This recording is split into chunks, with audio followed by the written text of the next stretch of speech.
बेलोगोरिये एक जादुई दुनिया जो प्राचीन रूस का समानांतर संस्करण है। यहाँ एक शक्तिशाली जादूगरनी वरवारा रहती है जो ये मानती है कि अल्योशा पोपोविच ही आखिरी बोगातिर है।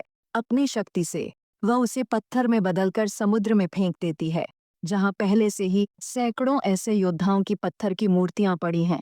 इससे बहुत दूर आधुनिक मॉस्को में इवान नाइडनोव नाम का एक युवक रहता है। वह एक अनाथ है और अपनी चालाकी से जीवन यापन करता है। कभी वह खुद को सफेद जादूगर बताकर लोगों को ठगता है, तो कभी नकली तांत्रिक प्रतियोगिताओं में भाग लेकर नाम कमाता है। वह अमीर ग्राहकों के लिए दिखावटी अनुष्ठान करता है, लेकिन धीरे धीरे उसे अपने इन कर्मों पर संदेह होने लगता है। यह भावना तब और गहरी हो जाती है जब एक दिन उसे एक कोमा में गए बच्चे को ठीक करने के लिए कहा जाता है। एक दिन जब वह एक नाराज ग्राहक के पति से भाग रहा होता है, तो अचानक किसी जादुई तरीके से बेलोगोरिये पहुंच जाता है। यह दुनिया रूसी लोक कथाओं के पात्रों और रहस्यमयी प्राणियों से भरी हुई है। जैसे ही वह वहां आता है, एक वोल्खव नाम का संत मिलता है जो दावा करता है कि इवान दरअसल महान योद्धा इल्या मुरोमेत्स का खोया हुआ बेटा है, जिसे सालों पहले किसी ने धरती पर छिपा दिया था। इवान को जल्द ही वरवारा के सैनिक पकड़ लेते हैं और उसे राजकुमार दोब्रिनिया निकितीच के सामने लाया जाता है। दोब्रिनिया दोस्ताना व्यवहार करता है, लेकिन उसकी पत्नी वरवारा छिपकर इवान को अंधेरे कालकोठरी में डाल देती है। वहीं इवान की मुलाकात कोश्चेई से होती है, जो एक अमर प्राणी है, लेकिन इस समय उसका शरीर नहीं, सिर्फ उसकी आत्मा बची है। कोश्चेई बताता है कि इवान के पास केवल एक ही रास्ता है, जादुई तलवार क्लादेनेत्स को खोजना।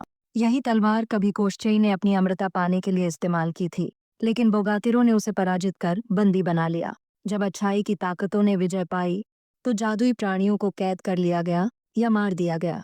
लेकिन इसके बाद खुद बोगातिर भी धीरे धीरे खत्म होते चले गए। अगर इवान सच में इल्या का बेटा है, तो वही वह तलवार निकाल सकता है। यह तलवार ही जादुई दुनिया को फिर से जीवित कर सकती है और इवान को घर लौटने का रास्ता दिखा सकती है। बाबा यागा को पकड़कर उसी कालकोठरी में डाल दिया गया, लेकिन यह उसकी पहले से बनाई हुई योजना थी। वह अपने साथ वासिलिसा को ले आई थी, जो उस समय मेंढक के रूप में थी। वासिलिसा ने बड़ी आसानी से सभी कैदियों को मुक्त कर दिया।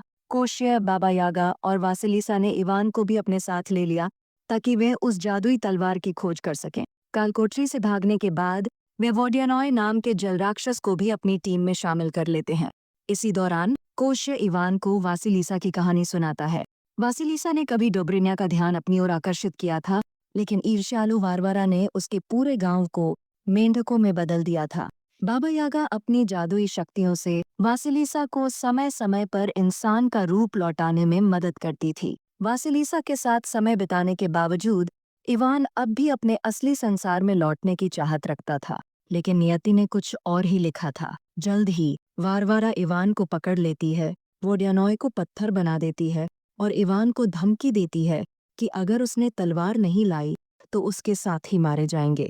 कोई और रास्ता न देख इवान तलवार हासिल कर लेता है और अपने शत्रुओं को पराजित करता है। लेकिन तभी एक बड़ा राज खुलता है। कोश्य पहले से ही वारवारा के साथ मिला हुआ था, लेकिन यह अंत नहीं था। असली मास्टरमाइंड डोब्रिनिया निकला। वह इस तलवार की मदद से कोश्य की तरह अमर बनना चाहता था, लेकिन जब उसे एहसास हुआ कि अब उसे कोश्य की जरूरत नहीं, तो उसने कोश्य को भी धोखा दे दिया। इवान ने मौके का फायदा उठाकर तलवार की शक्ति का उपयोग किया और किसी तरह धरती पर वापस आ गया। मॉस्को लौटने के बाद इवान को एहसास हुआ कि वह अपनी प्यारी वासिलिसा को अकेला नहीं छोड़ सकता, इसलिए वह फिर से बेलोगोरी लौटने का फैसला करता है।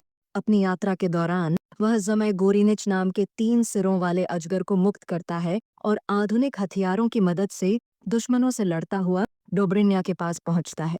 लेकिन अब बहुत देर हो चुकी थी। डोब्रिनिया पहले ही अमर बन चुका था और बाबा यागा और वासिलिसा को मारने की तैयारी कर रहा था। इवान समझ जाता है कि सीधी लड़ाई में वह डोब्रिनिया को नहीं हरा सकता, इसलिए वह अपने साथियों को मौका देने के लिए उसे द्वंद्व युद्ध के लिए ललकारता है। इस युद्ध के दौरान डोब्रिनिया अपने अंदर की जलन को जाहिर करता है। वह बताता है कि ईर्ष्या के कारण ही उसने पहले इलिया और अन्य वीरों को धोखा दिया था। इस बीच कोश्य किसी तरह उस जादुई पत्थर तक पहुंच जाता है जो अमृता का रहस्य था। इवान और उसके साथियों की निस्वार्थ वीरता को देखकर कोश्य का दिल पिघल जाता है। वह फैसला करता है कि अब इस अन्याय को खत्म करने का समय आ गया है। उसने वह पत्थर तोड़ दिया जिससे खुद उसकी और डोब्रिनिया की मृत्यु हो गई। जैसे ही पत्थर नष्ट हुआ, वारवारा बेलोगोरी से भाग गई और जो लोग पत्थर बने हुए थे वे फिर से जीवित हो गए। उनमें इलिया भी था जो इवान से आकर मिला। अब इवान के सामने एक आखिरी फैसला था, क्या वह अपने पुराने जीवन में लौट जाए या इस दुनिया में रहकर अपनी सच्ची खुशी को अपनाए। उसने फैसला कर लिया, वह अब किसी छलावे की जिंदगी नहीं जिएगा। वह बेलोगोरी में रहकर वासिलिसा से विवाह कर लेता है। हालांकि वह एक बार पृथ्वी पर वापस आता है, लेकिन सिर्फ इसलिए कि वह उस कोमा में पड़े लड़के को ठीक कर सके।